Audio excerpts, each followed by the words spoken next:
अस्सलाम वालेकुम, मैं हूं फरहाद निजाम और आप देख रहे हैं Urdu point. Lahore ring road पर खड़ी गाड़ी में से एक लाश बरामद हुई है। ये लाश किसकी है और वक्त क्या था? रिंग रोड पुलिस की टीम रिंग रोड के ऊपर ड्यूटी पर मामूर थी और दौरान गश्त उन्होंने एक गाड़ी में देखा कि एक शख्स मौजूद है। जब उन्होंने गाड़ी में देखा कि बंदा जो है वो मौजूद है, तो ये मालूम हुआ कि उसको गोली लगी हुई है। और गोली किसने मारी या फिर उसने खुद अपने आप को गोली मारी, तो ये वो पहलू थे जिनके ऊपर तफ्तीश शुरू की गई। रिंग रोड पुलिस ने मुतलका थाने को इतला दी। इसकी थाने की हदूद है डिफेंस थाना सी। थाना डिफेंस सी की पुलिस वहां पर पहुंची, फोरेंसिक का अमला पहुंचा, रेस्क्यू का अमला वहां पर पहुंचा है और फिर इस केस के ऊपर तहकीक तफ्तीश की गई। जब गाड़ी में जो मौजूद लाश थी उसकी शनाख्त का अमल शुरू हुआ, तो मालूम हुआ कि मरने वाला जो है इसकी शनाख्त आदिल के नाम से हुई। और आदिल लाहौर के इलाके धर्मपुरा का रहने वाला है। आदिल शादीशुदा था, एक बच्चा है जिसकी उम्र 4 साल बताई गई है। और आदिल ने धर्मपुरा में ही एक अपनी दुकान बना रखी थी स्मोक के नाम से, जहां पर पान, कोल्ड ड्रिंक्स, मिनरल वाटर, ये तमाम चीजें वहां पर फरोख्त करता था। अब आदिल जब अपने घर से निकला है या फिर अपनी दुकान से निकला, वो रिंग रोड पर पहुंचा है, तो वहां पर उसकी गाड़ी में लाश पुलिस को बरामद हुई। पुलिस ने घर वालों से राब्ता किया और जब घर वालों को बुलाया तो घर वालों ने बताया कि आदिल के साथ कुछ परेशानियां चल रही थी, कुछ हफ्तों से, कुछ महीनों से ये परेशान था। लेकिन आदिल की गाड़ी में एक शर्ट टंगी हुई थी पुलिस यूनिफॉर्म की, जिसके ऊपर लिखा होता ताहिर। और ये जब पुलिस ने पहले पुलिस को ये पता चला कि ये शायद पुलिस वाला ही है, ताहिर नाम है, सब इंस्पेक्टर है और थाना जनूबी छावनी में तैनात था।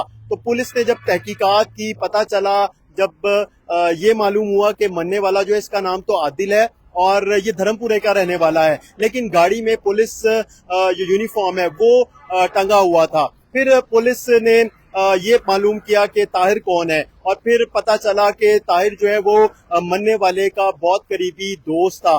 ताहिर और मरने वाला आदिल, ये दोनों ही गाड़ी इस्तेमाल करते थे, दोनों की बहुत ज्यादा दोस्ती थी, कई सालों से घर आना जाना था, एक साथ खाना खाते थे, एक साथ उठते बैठते थे। तो कभी सब इंस्पेक्टर ताहिर गाड़ी इस्तेमाल कर लेता था और फिर कभी आदिल। तो ये गाड़ी है वो मरने वाले आदिल की ही है और आदिल के नाम ही है। गाड़ी में से पुलिस को एक पिस्टल मिला है जिससे फायर लगा मरने वाले को। अब पुलिस इसके ऊपर तहकीकात कर रही है कि ये पिस्टल किसका है।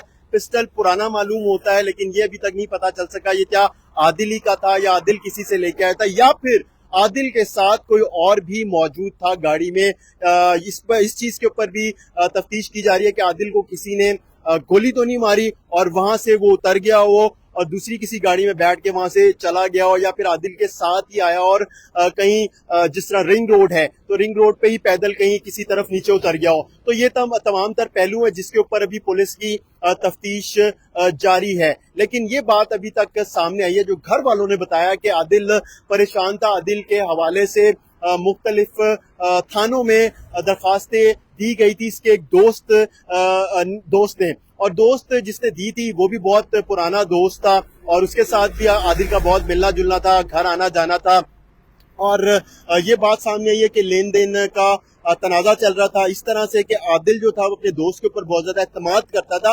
अकाउंट जो था वो उसका यूज होता था, लेकिन पैसे आदिल के थे। तो जब आदिल ने वहां से पैसे निकलवाना शुरू किए तो इस बात से तनाजा शुरू हुआ और फिर आपस में इख्तलाफात। जो ये आदिल का दोस्त है उसने फिर आदिल के खिलाफ दरखास्तें देना शुरू की इस हवाले से। तो ये भी एक परेशानी का उसके लिए बाइस था। फिर एक बात ये भी सामने आई कि कुछ और भी घरेलू मामलात थे जिनकी वजह से आदिल बहुत ज्यादा परेशान था। तो घर वाले जो हैं उन्होंने पुलिस को किसी भी किस्म की कोई भी कानूनी कार्रवाई करने से मना कर दिया और पुलिस इसरार कर रही थी कि पोस्टमार्टम करवाया जाए। पोस्टमार्टम जरूरी है ताकि जानने की कोशिश की जाए کہ کیا کسی نے عادل کو قتل کیا یا پھر عادل نے خود ہی اپنی زندگی کا خاتمہ کیا. تو ابھی تک کی جو تفتیش ہے پولیس کی، اس کے مطابق یہ بات سامنے آئی ہے کہ عادل نے خود ہی اپنی زندگی کا خاتمہ کیا ہے، اور جو پولیس یونیفارم گاڑی میں موجود تھا وہ عادل کے دوست کا تھا، طاہر کا، جو جیسے کہ ہم نے آپ کو پہلے بتایا کہ طاہر بھی وہ گاڑی استعمال کرتا تھا اور عادل بھی، لیکن گاڑی جو ہے وہ عادل کے نام ہی ہے اور عادل کی ہی تھی. یہ اب پولیس جو ہے گھر والوں کو بھی اصرار کر رہی ہے کہ وہ پوسٹ مارٹم کروائے، لیکن گھر والوں کا یہ کہنا ہے کہ وہ کسی قسم کی کوئی بھی قانونی کارروائی نہیں کروانا چاہتے ہیں، کیونکہ ان کے نزدیک عادل نے خود ہی اپنی زندگی کا خاتمہ کیا ہے. لیکن پولیس کا بتانا ہے کہ ابھی بھی پولیس مختلف پہلوؤں کے اوپر اپنی تفتیش کر رہی ہے کہ عادل کو کیا واقعی میں کسی نے قتل کیا یا پھر عادل نے اپنی زندگی کا خود خاتمہ کیا. ہمیں اجازت دیجیے، ہم آپ کو مزید بھی اس کیس کے حوالے سے آگاہ رکھیں گے. خدا حافظ.